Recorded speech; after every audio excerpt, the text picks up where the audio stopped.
This is Concepts, where two pretentious sirs quibble over ideas that explain today's world. Phil Shea and Steve Rose. My name is Phil Shea. I am writing for makeaskillcheck.com, and you can find more writing by me at hittingeject.com. Steve? My name is Steve Rose, and you can find more about me at steverosephd.com, where I write about mental health and addiction. Welcome to the Concepts Podcast. Welcome. Today we're going to be talking about the ever-present on YouTube, if you're getting ads like I am, passive income. Passive income. The best kind of income. One might say, yeah, I guess it is probably among the best. Steve, what is passive income? I don't know. What is it? No. Yeah, he's going to be a great authority to talk about this topic. Well, it's something you and I are both doing, so we have some level of authority and experience in it. We're doing it as a kind of a fraction of our overall income right now, but with the goal of it being the dominant form. What it is income you continually will receive on a regular basis without having to actively do anything to ensure that it keeps coming in. An example would be something like you invest a chunk of money in the stock market, and there's a pretty good chance that you'll be able to get a dividend every month. So you just put the money there and you're passively receiving an income technically from that money. Now there's other ways to get passive income other than traditional investing, and I think that's what we're going to be talking about here today. But does that make sense as a simple definition? Well, first I want to say that dividends are not just returns. You can get returns on your investments, which is the appreciation of value, the increase of value of those things, whereas dividends are specifically something the company issues every X amount of time, if it is a regular interval, and they just give you cash on top of the increase in value. They typically do this if they don't, I don't know enough about this. We shouldn't go too far into that. So to me, I'm just going to say, yes, that's generally it. It's just income not directly tied to your time. Right. And I'm also going to distinguish it that it almost always takes a long time and you must provide some sort of value to things. And we're going to have to talk a little bit about business to do that. But there's one video we're going to be pulling from quite a bit on YouTube. I'll link it there. So Ali Abdaal, he goes into breaking down different forms of passive income, how hard they are to get started, how hard it is to get to the level of $100 per month, that's US, and how hard it is to maintain. So we're going to use similar metrics, pulling from some of his data and talking about our own experiences. Yeah, and I think the interesting way to talk about this is the way that he's doing it mostly, and the way we're doing it is it's doing it through digital platforms. Because the traditional ways of doing this is, number one, investing in the stock market and getting a return, and number two, buying rental property and just getting like a passive income from the rent every month. Those two ways are really kind of the traditional ways of doing passive income. But what we're going to focus on more so are the digital ways of doing that and the scalability that is really possible with the new platforms. I'm going to add another traditional one there, which is business ownership, because a lot of people, when they start businesses, start off by making them the bottleneck, the linchpin that has to do all the approvals or get everything done. And that means that you're an essential cog in the machine and it will never be passive. Well, unless you figure out a way to get yourself out, which is very difficult when the whole company revolves around you. So that is another way, like buying businesses. Like Rupert Murdoch is the guy that owns all the news conglomerate guy. He makes tons of money without having to do anything because he's got competent people running the companies that he's doing. He can make dictums and tell them like, hey, you're going to say this, you're going to prioritize this, but he doesn't have to be there for the day to day. So yeah, I think this is another way. But again, whenever I talk to people, and you are familiar with the guy I was coaching for a bit, he had the perspective that it had to be investments or it had to be real estate. Like a couple of my relatives are getting into that. And those are doable and that can be a thing. But passive income is often not entirely passive. There's often going to be recurring costs or recurring effort you're going to have to put in. And that's why he broke them down into different ways of how hard is it to get in, how hard is it to maintain, and how much effort are you going to continue to do. So we can talk about the digital. I'm also going to talk about physical because I actually have experience in doing that. I guess we could start by, I think my business experience and business background is a bit more winding than yours. So I can start by talking about my background. Sure, do it. So I was stuck in Canada between Australia and China. So like I was in Australia, I was supposed to go to China for a job I had lined up there. And the Chinese government didn't like that a Canadian was applying for a visa in Australia. So they kicked me back to Canada. I was there for 6 months working at a call center, living in my parents' house, and it was not a good time. So I was trying to spend my energies as much as I could muster to building a business. And what I started with was, for some reason, matcha green tea, importing that from China, which was a mistake, and kind of doing what one of the books we've referenced before launch called hope marketing. I was just hoping that things would come together, though that was a complete failure. It was only like $500 US all in. So as far as an education goes, that's, I'd say, worthwhile, because I was able to gauge the market, gauge how much I could invest in this, how much was likely to come back. And while I didn't sell anything,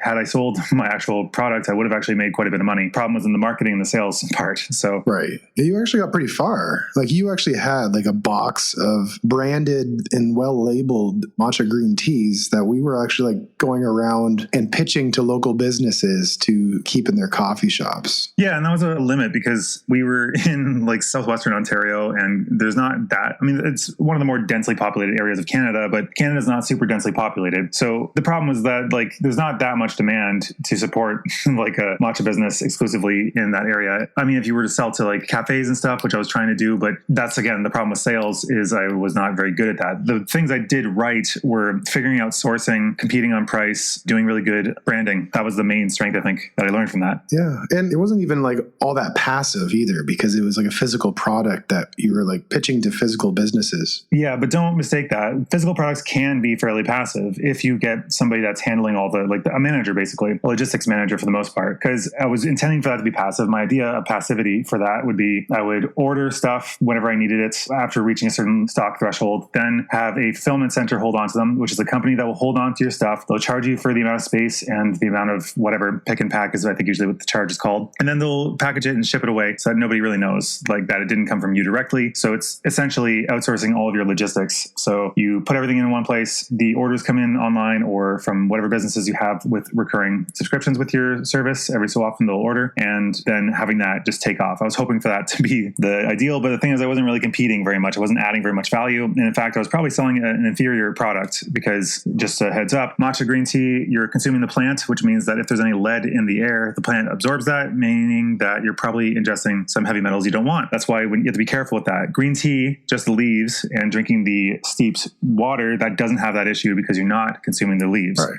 Do you have anything you want to add to that? No, it was a learning opportunity with the goal of it being passive. I could see the vision there, but it didn't really work out. And so you moved on to something different. Yeah. So then after that, I finally successfully got to live in China, and I didn't give up the ghost of that product until I was a while there, and just finding the time change and trying to make sales calls just wasn't really going. And so I don't even know what happened to all of my stock. It's just gone somewhere, I guess. Then I found an opportunity to an editing company that was more just to get capital. That was fairly successful and mostly seasonal. And that enabled me to start doing an Amazon FBA business, which I think I've referenced before. But basically we found products on Amazon that were selling well and often sold together and could be improved upon. There was a key point: adding value. You have to add value to the thing you're doing. And Amazon FBA was fine until it wasn't, which was Amazon just randomly changed one regulation of one of our products, which meant that the entire bundle, because it was all in one box, couldn't be sold together. And that basically crippled that company because it took like 6 months to get everything fixed at our expense the entire time. We had to ship it somewhere, get somebody to replace it, get the replacement parts, and it just took so long. Was this the beauty package that you created? That was the second product we did. The first one was like a gua sha stone. But yeah, those were those things. The beauty package was doing really well. I think we were just starting to take off. It was just making $2,000 US a month profit, and it was still growing when suddenly Amazon just slapped us, and the company basically collapsed and kind of hobbled along after that. And that's when I kind of learned that for me, approaching these things, the lesson from this was like, yes, you want to compete on value. Yes, you want to compete on marketing and branding, and price is actually not something you want to compete on if you can avoid it, because like a factory can easily undercut you for price. So I learned a lot from that, and it was doing quite well. Wow. I didn't realize you were getting to $2,000 a month profits on that one, the beauty packages. Yeah. Well, I mean, a lot of that would have had to have been reinvested in increasing stock and continuing to promote it, but it was growing and it was doing really well. How did they slap you? Like, what did they do? They just banned us from being able to sell because one of our products, which if you want to look into it, was a derma roller, which is a roller with little needles on it. People use it because apparently it helps with promoting collagen and breaking down scar tissue and blah, blah, blah, depending on needle length. And after doing enough research and seeing what was popular, I chose, I think, 0.3 millimeters long. And I don't remember what it was. I think it was 0.5. And I think Amazon changed the regulation that it would only, and this was without any forewarning, any word at all. They just changed it to 0.3, was the limit. So suddenly all of our stock was not sellable on Amazon, and they don't really care. Like, as a seller, Amazon really screws you. And that was the main lesson that I'm trying to get to here is if you're relying on a giant or any sort of platform to sell your stuff and exclusively that, you're extremely vulnerable to all these things. But we should probably actually get into talking about passive income, because like that would have been fine had Amazon not come in and slapped me. And eventually Amazon may have knocked off our product if we were selling well enough, because they do that as well. But you have to be careful going into these things, how you want to build them. Generally, it will take a fair bit of time. It might take a fair bit of cost, depending on the model you're going with. And it is not going to be a get rich quick scheme. It's very slow. It's best, honestly, I would recommend doing it from a stable position and slowly whittling it away, like all the efforts you have to do. Because the problem is, if I were in that situation, I feel like I might be complacent. I might be like, wow, my income's doing great. Why would I bother? But you can retire early if you do this well and if you learn some of these things. And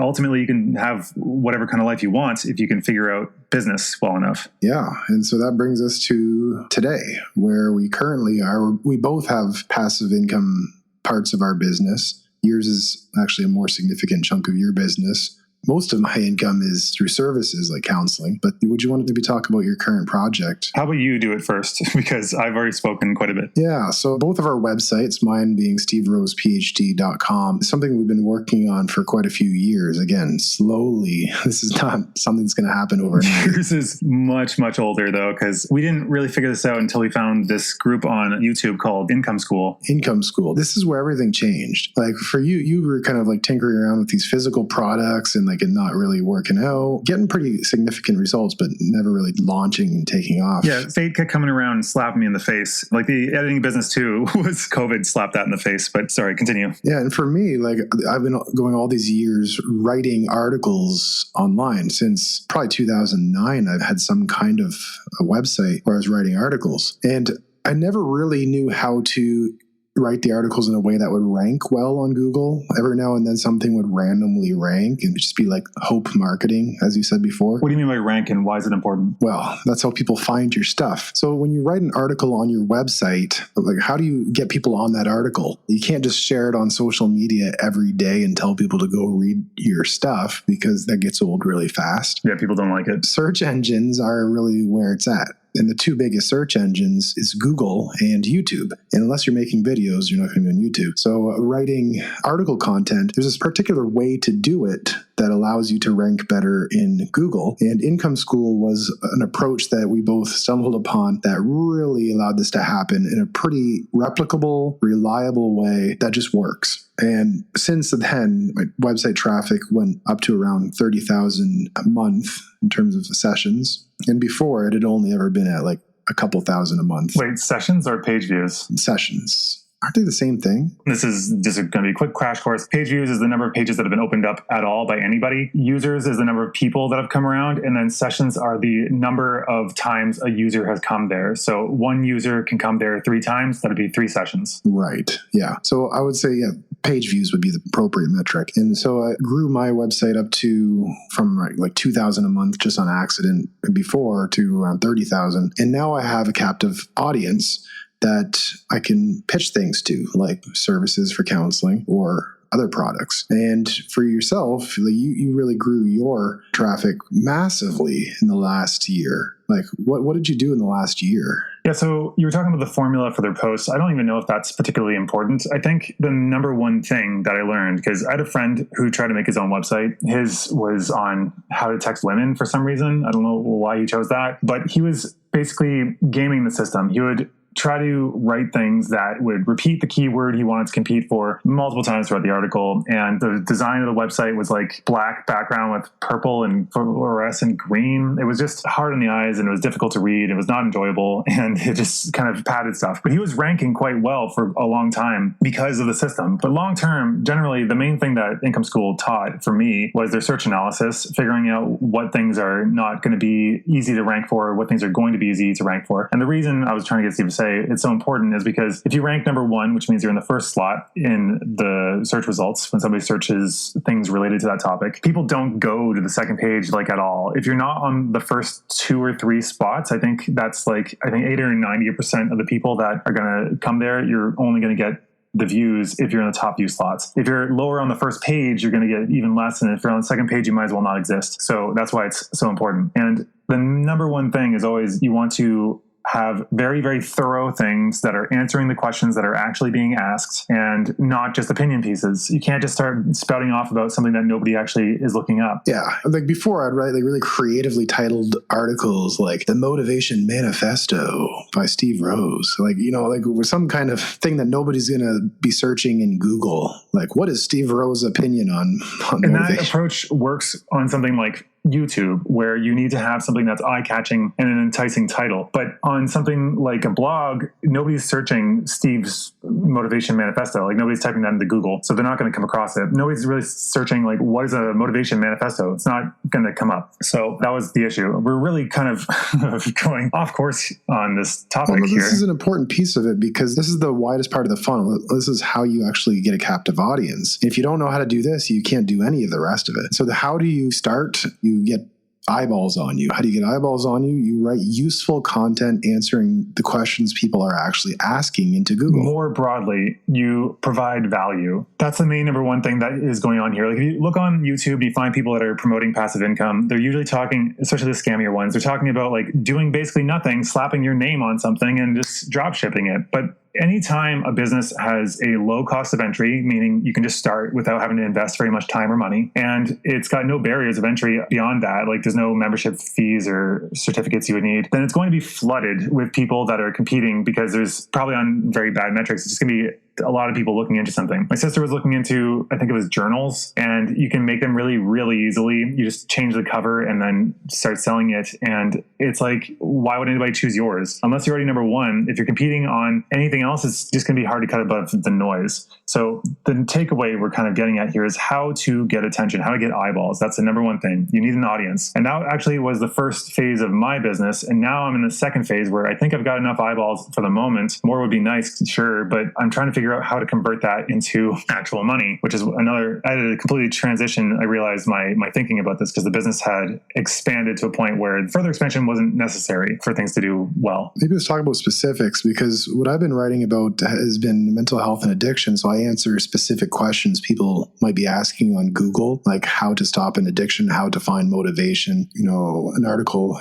here called How Addiction Counseling Works, How to Change Your Life. Like pretty much you go into Google and you just start typing a question in related to your topic and you see what it autofills as a suggestion. And then there's a good likelihood people are searching that. And you check the competition, see what else is out there, what other people have written, and just write a better article on it. And so that's what I've been doing. And what you've been doing has been around Dungeons and Dragons and writing content around this game. You're right. That strategy used to be really good, but apparently it's dying. Another thing is like search engine optimization, SEO. The tools often aren't working with the search engines. They're just third-party people that are kind of speculating and they're mostly guessing. So I don't use any of those. My site, for reference, Steve said you have 30,000 page views. Mine, I think this month is going to hit 72,000. For me, I just basically was playing D&D during the pandemic. I had not been playing very long. I just wanted to learn more about it. And as I was playing it, I would notice that every time I searched, there would be something like Quora or Reddit or some other forum that isn't an authority, and it's just a bunch of random idiots. They may not be idiots, but just being like random people that have no authority or necessary expertise. They're just giving an answer. And if that's the situation, then if you can make a site that thoroughly answers the question and becomes an authority in its own right, you'll get attention from Google and you can outperform them in that way. Steve, what are the metrics that Google assesses whether you're credible or not? Yeah, the acronym EAT: expertise, authoritativeness, and trustworthiness. And so you got to prove that stuff. So expertise is just showing that you know what you're talking about. People, I think that one is more relevant to how long people are spending on the site, whether they're actually engaging with it, whether they actually share it, because they're seeing that you actually know what you're talking about. Authoritativeness or authority is about, do you have any credentials? Do you have any other people that are authorities pointing to you? So Steve in addictions easily is an authority because he's got a PhD, he's practicing, he's on Psychology Today. It's a bunch of things that show that he is actually who he says he is. And then trustworthiness, I guess, is more in line with that last point. Who you say you are, whether you're just kind of scamming people, whether it's something that people actually can put their faith in. And it's part of who's linking to you and who are you linking to. So I guess link building is kind of the background on some of this, but that's another topic altogether. Yeah, some people in this area obsess over that. But let's go into some more nitty gritty because like we're not really servicing the topic topic of the title here. So I guess I should say my site right now currently is making money from ads. And I feel like I actually don't really like ads. I don't really like the look of them. I'd like to cut them out. So I'm working on building out a shop with digital products. So I think we can start there. Yeah. So once you have your audience, like we've developed, like there's a whole 1 to 2 year process here that we just kind of skimmed over in a half hour, which is like, how do you get eyeballs? Okay, now let's say you got the eyeballs. We got 30 to 70,000 people looking at our stuff. What do we do with it? How do we convert that to passive income? And ads is the number one easiest way to just turn it on. You just click a button, you turn it on, there's ads on your site now, and the ad provider is giving you a paycheck every month. Yeah, but there's a delay on those ads. Steve doesn't really use ads. I am much more into that. They will usually give you something called like net 30, which is business speak for after the end of the service or whatever time frame it is. They will have 30 days to pay you, and usually that means they will take the entire 30 days. So for me, for that original broker I had, and this is why it's been a difficult couple months, the original broker I had paid after 30 days. So the end of January, you won't get paid February, but you'll get paid for January and March. The new one I got, which I switched to, was net 65. So at the end of January, it wouldn't be paid in February, wouldn't be paid in March, would be paid 5 days into April. So it was a tight couple months there, having to deal with like a half month from the first guy and a half month from the second guy. And then finally, it'll start really kicking in shortly. And then yes, month after month, you'll get paid what they owe you. Do you mind talking numbers? Because what you're doing is becoming somewhat impressive.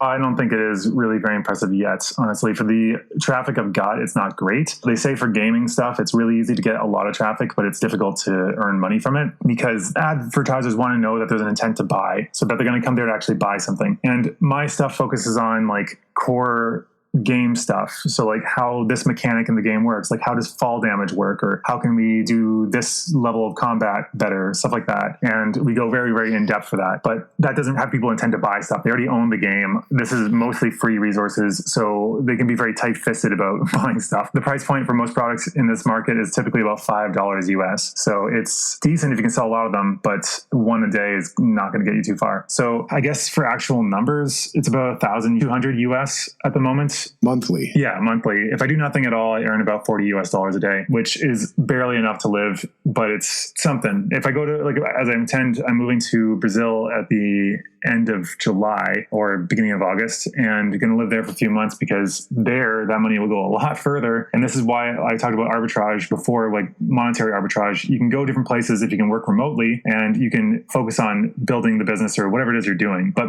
as my dad points out, you got to be careful. If you're just going there to like relax and do nothing, then you can be stuck there at like the golden handcuff kind of situation, because you can afford living in a low cost of living area. But if you want to come back to North America or wherever, it'll be more difficult if it's more expensive because your money won't go as far. So I'm going there to build the business further, free up more funds to reinvest in the business, but just be wary of that because you can get priced out of your own country if you don't continue expanding your business. Right. Yeah. So $40 a day US passive. If you do nothing, the check comes in. I mean, that's pretty decent for a lot. That could change a lot of people's lives. I mean, it doesn't sound like much. I mean, it's definitely getting there because, like, if you're already low income, then this is maybe even doubling your income for the year. I'm not knocking it, but it's more like I feel like it's a long way for me to get to be like comfortable in North America because I have to basically double my income currently to do that. Yeah, this is like your primary income source. But yeah, if this was somebody's side hustle, like having an extra $1,000 in your bank account a month, most people apparently are like a couple $100 away from insolvency. Oh, we should also talk about timeframes here because, like, I think I invested about 5,000 US into it, maybe around there, 5,500 over the past year. A lot of that was my own time and expertise, also supplementing the income. But I paid writers because they know way more about this topic than I do. At this point, I feel like I know a lot because it's been like 150,000 words or something like that written on the topic, which I've edited or expanded everything on it. So that enabled me to start making my own products and working with people to make products. But it took a bit over a year to get to this point. I think as of December, I was only making like 400, 500, and then switching ad brokers to a better one after I got to a certain size, that pushed me up, and that's only been recent. Yeah, and so let's talk about the next part there, products, because ads are an easy way to monetize once you have an audience, but products are really where you can start to scale quite a bit. That's if you're including courses as products, I would say. Yeah, so products could include something like you're selling a course online, you're selling some kind of digital thing like a game or template or worksheets. What other product ideas might there be? game resources, text tones, backgrounds of stuff, icons for different phones. Like there's a lot of stuff, like just things that you would overlook. Yeah, widgets would be another one, website layouts, just stuff that's prefab. One of the guys on Income School made like lighting presets or some sort of photography thing. So it's just a lot of small things that when you're doing your work or your hobby and you think, God damn, why do I have to spend so much time doing this or like figuring this minor thing out? These are things that you can make to sell because it is providing value. It's saving people time. And I guess ideally you would sell the products and then you can make a course being like, this is how I made those products. If you want to make them yourself, here's the information. And surprisingly, like you're not giving away the farm by doing that. Like by teaching people how to do this, it actually just makes you more of an authority and they would rather pay you to do it because a lot of people, or to teach them, because people like to have the kind of bespoke approach. They want things to be catered to them. Yeah. And so you're creating a product right now. What is the product specifically? So I'm making a collection of products. I'm starting off selling a bunch of things for like $5, like a dungeon or a town populated with people that are interesting and have notable areas with rumors, maybe monster packs, map packs, stuff like that make it easier to run the game. And I'm moving towards a bundle where I'm trying to make it so that you can have the basic resources you need to pick up the game and start just like improvised running the game. So I'm trying to figure out how to do that because I think I can sell it for like $20-$25. And then ultimately when you get enough packs, you can sell them all for like, I don't know, $75 or something. And you just keep doing that because like that's the beauty of making these things is if you make everything with a core foundation of evergreen, meaning that it will never age or it'll age well, then you can keep selling these things over time. So I'm making products that I have held to a very high standard. And then as time goes on, I'll keep having more and more products fill out. Even if I've got the first ones, some people already bought them. But if they have seen them, but haven't given them a shot or like were interested, but didn't want to buy one thing, if I bundle them with other things, then I can keep selling them and it will just never really run out. Once the work is done, you can keep selling it forever. Right. And now where would you be selling this? Like, are you on there kind of hassling people down saying, hey, go buy my product? Like people understand sales in a physical sense, really, where you like knock on doors and you sell something. How do you do it on your website passively? Okay. So for me, I just redesigned my website. It'll probably be launched, I think, by the time this airs. But I have my main page. I'm just showing the most recent products that have come out. But the main thing I've found is that I've been giving away some stuff for free and offering people to sign up for my email list where every week I write emails teaching about the game, different insights I've had when running it, and different just random ideas. But there I often will do soft sells. Like if it's relevant and I think it's a good example of the thing I'm talking about, I'll say, oh, and there's this here. And like I've also made jokes like, if you feel like supporting me, donate $5 and get this free product. AKA you're just buying the product. So I just basically continue to provide more value, to just write down my thoughts. And that's the spot where you can write the things you want to write about. Because like I said earlier, people write like a piece that they want to talk about, that they think people should know about, but doesn't rank very well. If you have an audience of people who are already interested in that area, then you can write those things to them and they'll probably appreciate it. It won't rank very well on Google or search traffic like that, but you can still use it and just have like this tiny platform of people. Like I've got like 212 people that hear my stuff every week and just occasionally buy stuff. Like every week I send an email out and I might talk about the products or not, but typically that results in a few sales over the weekend. But that's, again, only with individual products. With bundles, they do better. Yeah, so this is an important piece of it. Email marketing is really arguably the best way to sell. You could sell making an ad for your own product and putting it in your articles. So people will be like, oh, I do also have that, actually. You do have that, but that doesn't convert necessarily as well as the email list. Because an email list, people get to know you, they hear from you weekly. You can pitch something there or suggest something, and these people are going to be way more likely to buy. But how do you get someone on your email list is part of the question. And now this is where the lead magnet comes in. And funnels. We can talk about that in a sec. But also, you're right that those inserts, I write some copy there that is experiential, tries to get people to feel the feelings that the thing will hopefully provoke, and that will hopefully intrigue them enough to either read it or click through. The thing is, as Jeremy Sherman, PhD, that we had on earlier pointed out, there's the 7 times rule in marketing, which is people go from not knowing you at all to, after enough exposures, liking and trusting you enough that they're willing to give it a shot. And my purpose of doing that is not necessarily to convert directly, but to get people thinking about the product and to be introduced to it. Because if they check it out and then they hear it again somewhere else, and then on my email, I mention it, they're like, you know what? I think I'll actually give that a shot, and they'll pull the trigger on it. But yeah, let's go to funnels and email marketing. So what are funnels, Steve? Well, this is the magic of digital marketing. This is where it's at. And so like if you imagine what a funnel looks like, it's like a V shape where the wide end captures as many people as possible. And then the narrow end, not everyone's going to get to the bottom there. And so the widest part of our funnels are our articles ranking well in Google. So we cast a wide net to get people onto the article. Now, out of those people who are on the article, only a small portion will sign up for the email list. And from the people on the email list, a small portion will buy. And so you can see there's like a funnel thing happening there. And you want to increase at every point along the way the odds that somebody's going to take that next step. And so from getting a person who's just casually reading your article onto your email list, you need to offer value. And that's what the lead magnet is. And the lead magnet for everyone might be different. For me, I actually offer a motivational worksheet.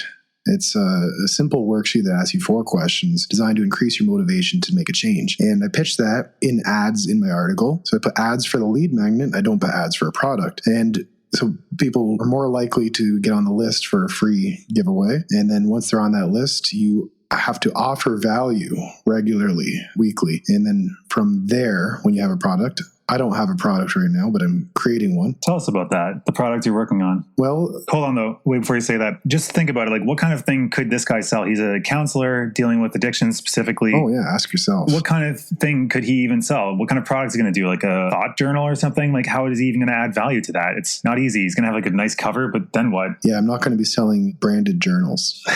Yeah, I could. So what could I do? Well, like my favorite area of products is online courses. And I follow someone named Graham Cochran. He's kind of the guy for this. He makes actually a couple million a year just passively selling online courses. It's huge. It's crazy. Check out Graham Cochran. Love his stuff. I'm a big fanboy. I know Phil is probably laughing at me right now. I just find him very woo-woo. No, he's not woo-woo. It's more just like, he's always like, you can make lots of money. And he's more about pumping you up than actually giving you too much of like the actual nuts and bolts. So I find I don't need him. But if you are struggling and you're working on your own stuff and you're like, this is never going to go anywhere, then he's great for that. I just don't find I need that. Yeah, he created $2 million businesses just selling online courses.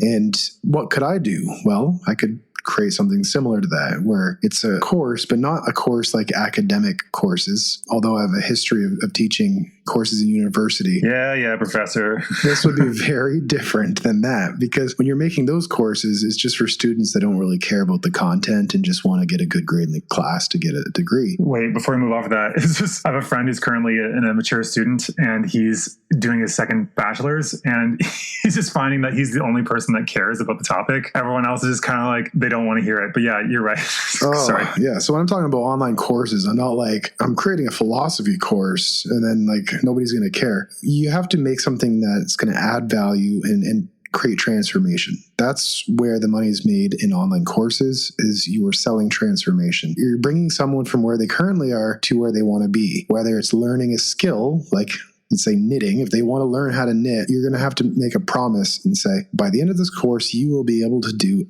X. You will be able to make a shawl for your grandma. Make your first scarf, like using 2 patterns. I don't know. Like, you need a specific concrete outcome that they're going to be able to do and that they want to be able to do. That's part of marketing, where it's a combination of a bunch of different areas of business. That's the problem with being an entrepreneur, is you have to figure out a bunch of these things on your own, unless you have the capital to pay people who have expertise. Yeah. So whatever it is that you are good at, think about your own skills out there. What is it that you know that other people ask you advice on? Like, is there something that people ask you like, oh, can you teach me how to do X? Or what are your thoughts on, I don't know, like fishing? Like, if you know something about wine, I don't know, like whatever your hobby or interest is, there's usually some way to teach people that. So creating a course allows you to offer value, and then it lives on the internet. So you record it once, you create the modules, you host it on a particular platform, and then you just point people toward it through whatever your funnels are, and then it sells itself. So the question is, how is this different than YouTube? Why wouldn't you just do this on YouTube? YouTube's a really good way to do this. Instead of writing articles, creating YouTube videos that really teach aspects of the thing that you're creating the course around, and you could just answer questions. Like, you answer part of that question in a YouTube video, and once you have a bunch of content,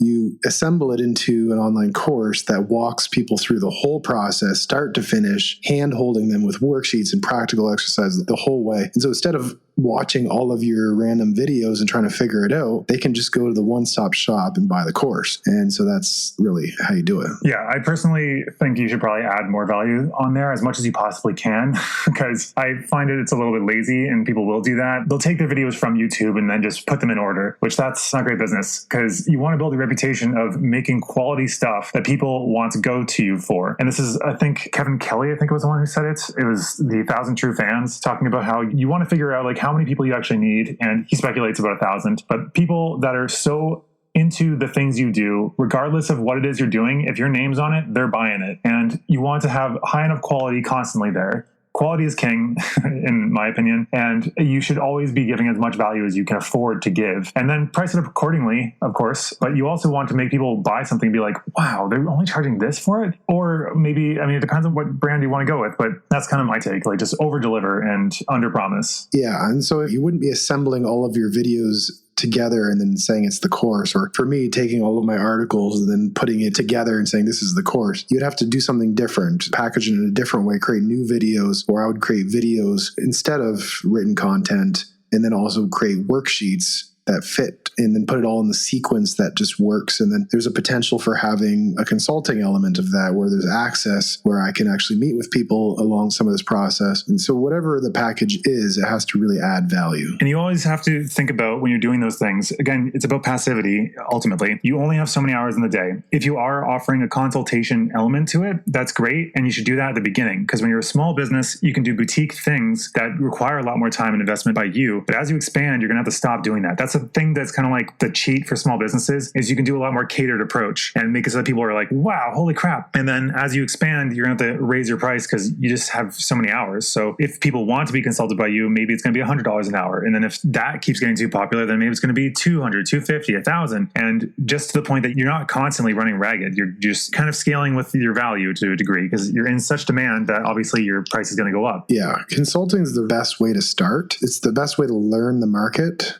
And so it's kind of what I'm doing right now in counseling, is spending a lot of time talking to people about problems. And so I really have a good sense of what people struggle with. And that allows me to then create better content, which then I can create a product around. And so whatever it is, if you're just starting out, the fastest way to both learn and get instant money or capital is to do some form of consulting or one-on-one coaching. Yeah, or teaching classes. Like my partner, she teaches knitting. I mean, you wouldn't think that people would pay for that, but they do. And they enjoy the company and the community that kind of comes with it. And eventually she'll start recording the classes so that she can turn them into products. And then she'll start, when she doesn't want to keep running a certain course, or maybe she's the only one that's selling it for a particular thing, she can start selling those things on her website so people can follow the videos online at their own pace. So you can just start by teaching or doing something on the side. Probably gonna only be able to do it outside of your working hours, but ultimately over time, it should get big enough that you can start scaling back your job or outright quitting. But I would say to be careful with that. So I'm going to talk about just recapping the funnel things. So you start off with this rain coming down. You got a giant funnel that's picking up the drops and kind of condensing them down. And then from there, you're running it through a machine where there's going to be spill off and it's not a very good fit. So like only a certain percentage of them are going to continue on, but a greater percentage than the overall rain, of course. Then you keep refining it down and down until you've got this very dense, concentrated form of people that are really, really interested in what you're putting out there. And those are the people that you can keep giving content to. And every time you have something to sell, you can pitch it to them first or give them the first deal or get them to interact with helping make the product. But basically, these are your true fans. This is how you're getting them. You're finding the people is always the problem with business. Whatever your product is, there's somebody who will want it. It's just a question of how many people actually want it and how easy are they to find. And that's the game right now, is attention is the main scarcity. So you keep them going down these steps by giving them extra value and figuring out what it is. So in practical terms, I am doing the D&D website, right? We're starting to get more proficient with email marketing. We're still not great, but this is my experience. I give away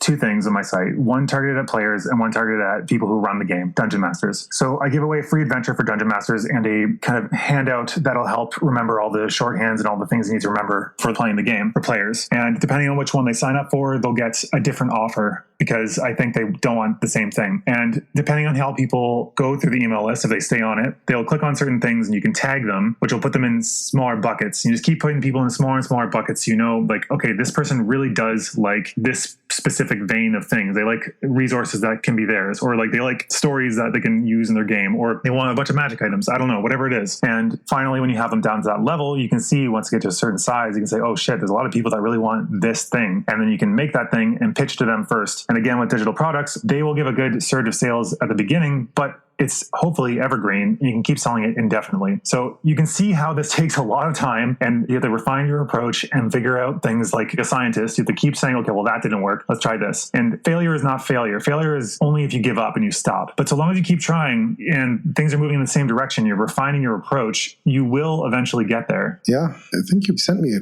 quote like that today. Be the person who still tries. After failure, after frustration, after disappointment, after exhaustion, after heartache, be the person who musters up the courage to believe that a new attempt can manifest a new outcome. Be the person who still tries. I think that actually is one of my major strengths. And part of that, though, is because like the alternative has not been great. Like people will only hire me for either low paying jobs or jobs that I don't have on paper the experience for. And so they just don't want to take a gamble with me. Yeah, you'd be working at a coffee shop. Yeah, basically. It just seems like a waste of talent, in my opinion. Very humble of me to say. So yeah, I figure I got to just keep doubling down on this. People have offered certain approaches, but then you have to think about what's the time investment to switch to that thing, right? But basically, if you're in a solid situation or even a shaky situation, can you find, and I don't want to be Gary V hustle culture, but can you find a couple hours or even an hour or half hour each day to start putting towards this thing that you want to keep around, that you would actually think, well, this would be a much nicer life if this were the thing I were doing all day. And eventually you can build that into something that you can live off of. Did you want to talk about some of the things he talks about in the different forms of it? Because we kind of superficially touched on things like that YouTube channel. He was in the greater depth. I'm going to link it. I think it's worth watching, especially in addition to this. But he talks about like YouTube, podcasts, affiliate marketing, digital products, subscriptions, coaching, businesses as a service, and subscriptions as a service or software as a service. Actually, we don't need to go through all that. We talked about it at the beginning. It's just various of these things are easy to get into and easy to start, but hard to get any attention for, or they are expensive to get into and difficult to get started, but then later they're going to be less effort. So like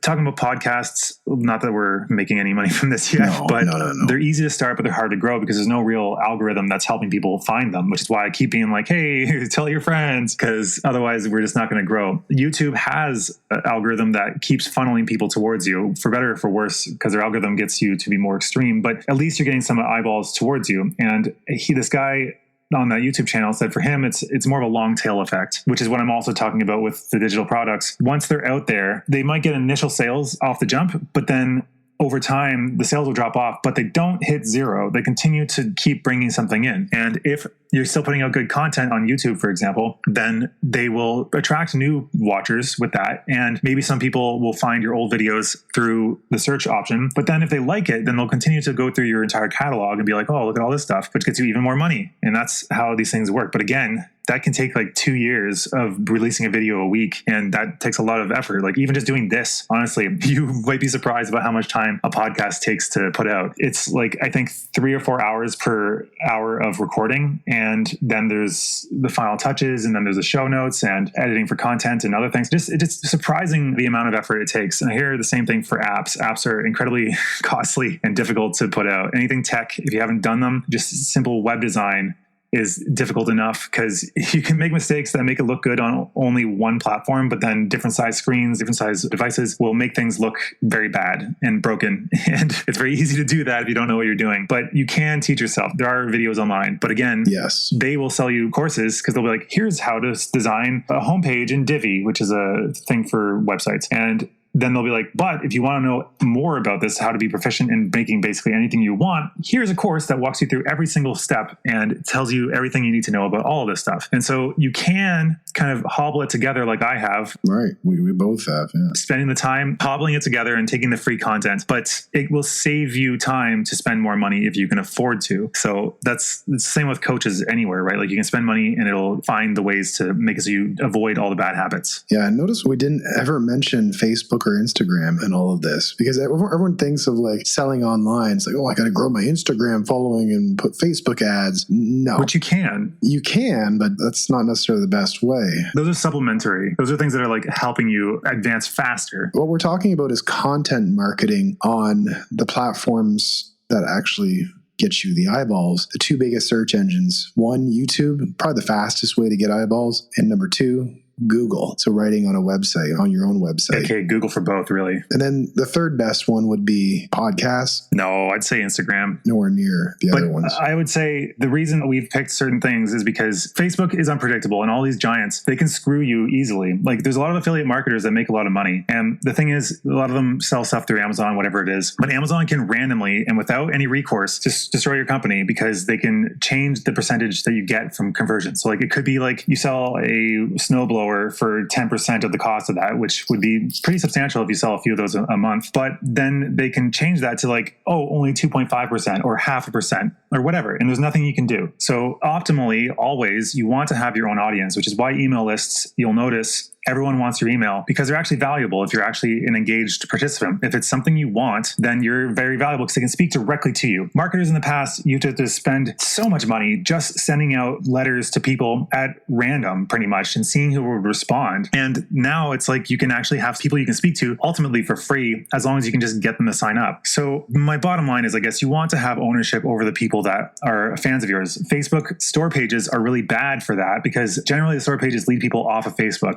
Facebook wants you to stay there as long as possible. So when you send out something, you've earned your audience. You've built it up. People subscribe to your page. And then when you put a release or do some sort of published post, you might only get like 20% of your people actually seeing it. You have to pay Facebook to allow them to promote your thing to everyone on the list that you built. And so it's kind of dumb. Like, they keep cutting off their, well, I want to say cut off their nose to spite their face, but not quite what they're doing. They're just making moves that are bad. They're killing the golden goose in some ways. So generally you want to be aware of that. I am currently very vulnerable still to Google or any sort of algorithm updates. I think I've done the best I can by providing value and answering the questions thoroughly, but who knows? Ultimately, Google seems to be moving towards having a better experience for the user who provides more comprehensive answers. So the best thing you can do is grow your email list and speak directly to your people. You control that list. The algorithms won't interfere with you, and you'll have complete ownership over that audience. That's the safest spot. I guess this is coming from my experience of constantly having fate slap things down and be like, no, not going to happen. So you want to have as much ownership as possible. Even if you're selling at like an Amazon FBA business, like you're selling products there, even there in that community, they were constantly saying to like put little inserts in against the rules of Amazon to get people to go to your website and ultimately follow you and not Amazon. But yeah, you want ownership over these things. So we've talked about this on multiple levels. One, start with something that you have expertise in, that people want to hear from you, that they seek you out for. Two, see if it's something that is very flooded. I've heard people make completely entire websites that were making like $3-4 grand US a month on succulent plants, for example. I wouldn't do something like pets. It's very competitive. You need to have some sort of way to niche it down. Or fitness or cooking. But the guys that we follow in Income School, they show that cookingforfolks.com, they were doing, what was it again? They're making recipes for large groups of people, because most recipes you have to scale it up and it's just ridiculous. Doesn't quite work. To niche down your audience, who you're writing for. Yeah. Then you have to consistently put out quality content with a website or a blog. There's something called a no man's land time. Nobody's seeing your stuff, which means you can tweak it to what you want, and you can do it without having an audience watch you screw up, because you will have many learning experiences along the way. Then as you start gaining momentum with, if you're doing our approach with websites, each post takes about 9 months on Google to get the amount of traffic they're going to get, roughly speaking. So you won't know if it was a hit or a miss until that amount of time. So you just have to keep plodding away, as they call it, Groundhog Day. You just find what can you do every day that just slowly moves the needle a little bit further ahead. And then once you get enough traffic, you can start thinking about sales of like converting your content into different things you can sell to them, either a resource that would be useful, or a course, or coaching, or some sort of product that will help with the experience. And own your traffic as much as possible. Make it so that there's no giant tech company that can squash you. Yeah, it's so much to condense into 1 hour. I think if we really link people to our favorite resources, they'll get a lot of benefit in the long term. Number one, Income School. They are the best option to start out to learn how to build an audience. And we will probably put a link to their main course because they, of course, have one. It's called Project 24, and it will be affiliate link. If you're going to sign up, please use ours. Oh, I didn't know you had an affiliate link. And so number 2, once you learn how to build that audience, I'd say Graham Cochran provides a lot of encouragement. So as you're writing to the ghost town where there's nobody there, he's kind of there hyping you up, showing you what's possible. So I would say Graham Cochran is a good second place to go. Third, I would say Jeff Walker in his book Launch.